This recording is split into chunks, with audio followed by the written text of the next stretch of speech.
Capricorn, Happy New Year sa iyo. So, itong reading mo, ito yung mga pasabog sa iyo starting January 1, 2024. So, sisimula na yung countdown. Ano kaya itong mga pasabog na to? At bago tayo magsimula, Capricorn, kung di ka pa nakaka-subscribe, don't forget to subscribe dito sa aking YouTube.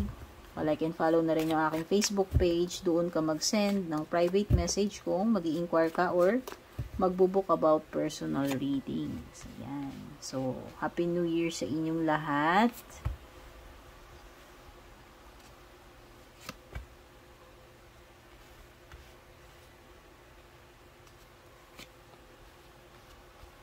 Okay, Capricorn season. So, ayan. Yung mga nagsiselebrate ng birthday ngayon. Ayan.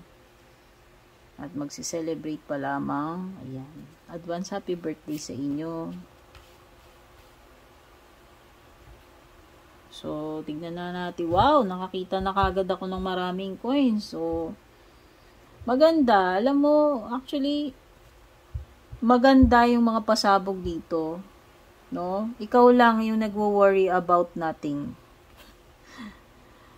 O, di ba Capricorn? Huwag mong problemahin yung mga hindi mo dapat pinoproblema. Okay? May mga bagay na importante, kailangan nating aksyonan, kailangan nating problemahin, pero yun nga, hindi lahat ng bagay na yun ay laging dapat ipag-alala. So, merong pampagulo sa iyo dito, may magpapagulo sa isip mo na yun yung wino-worry mo kahit hindi ka naman daw nag-worry. O diba, huwag ka na mag-alala kasi sabi dito ng whale, bagong taon nag-aalala ka dyan, hindi ka naman daw dapat nag-aalala kasi wala naman daw dapat iproblema, ikaalala. O diba?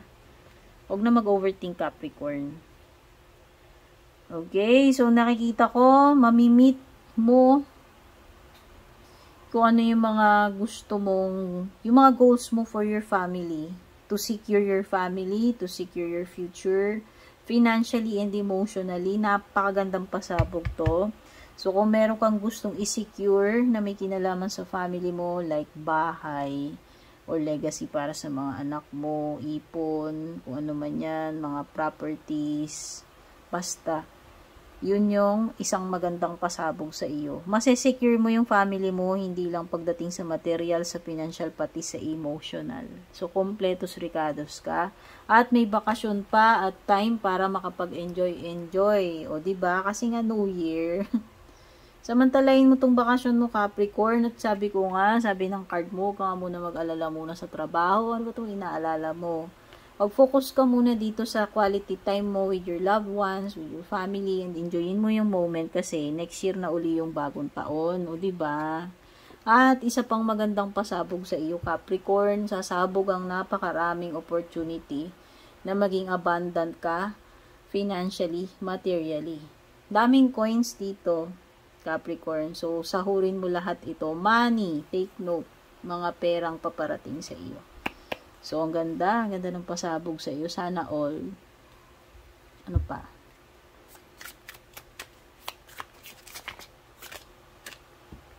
Panoorin nyo guys yung unboxing ko nito sa aking YouTube. Gagamitin natin to sa susunod na free readings natin. Abangan nyo na lang. Babakasyon muna tayo, okay? Quality time muna with family and self bago tayo sumabak sa 2024. King of Swords. Merong air sign. Gemini, Libra, Aquarius. Wow! Ang ganda naman ng mga pasabog sa'yo. Diba?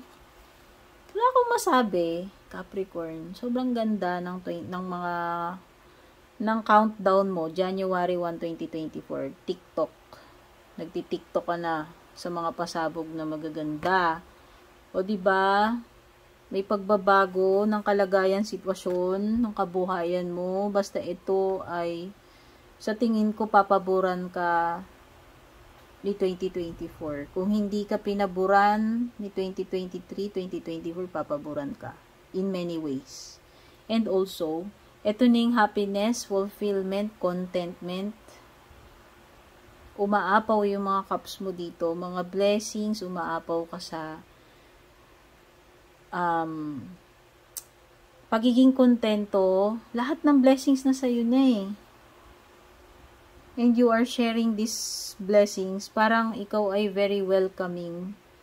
Kasi nga, sobrang positive nung mood mo kasi ang ganda nga ng mga nangyayari sa'yo. So, i-claim mo na yan. Ito na yung magagandang pasabog.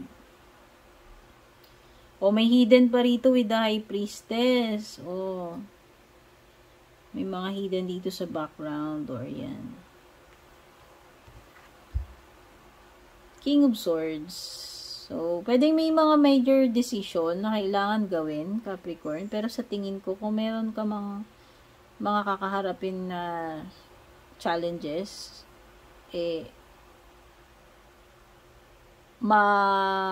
ang tawag ito? Ma-figure out mo yan with the King of Swords. Kasi si King of Swords, napaka-analytic niya itong taong to. Napaka-cool. Ibig sabihin ko, cool, kalmado siya. Kalmado, collected, focused. Okay? So, maintain your focus. O, diba, lalo na nag-worry ka about nothing. So, pwedeng ito ay warning para sa iyo, Capricorn, na maintain your cool, maintain your focus and composure. O, diba? Huwag kang maging scattered, huwag kang mag-worry sa hindi dapat. Maging, maging logical. So, this is your intuition telling you something. Okay, you have a strong feeling about something na paparating. So, ayan, pwedeng na-discern mo yan, na-feel mo na. Yan ang kalakas yung intuition mo. So, use your intuition, Capricorn. Itong January, there is something na paparating. Okay, so ito yung mga pasabog sa Capricorn. Sana nagustuhan mo. Don't forget to like and share. More blessings to come to you and your family ngayong 2024. Take care and God bless.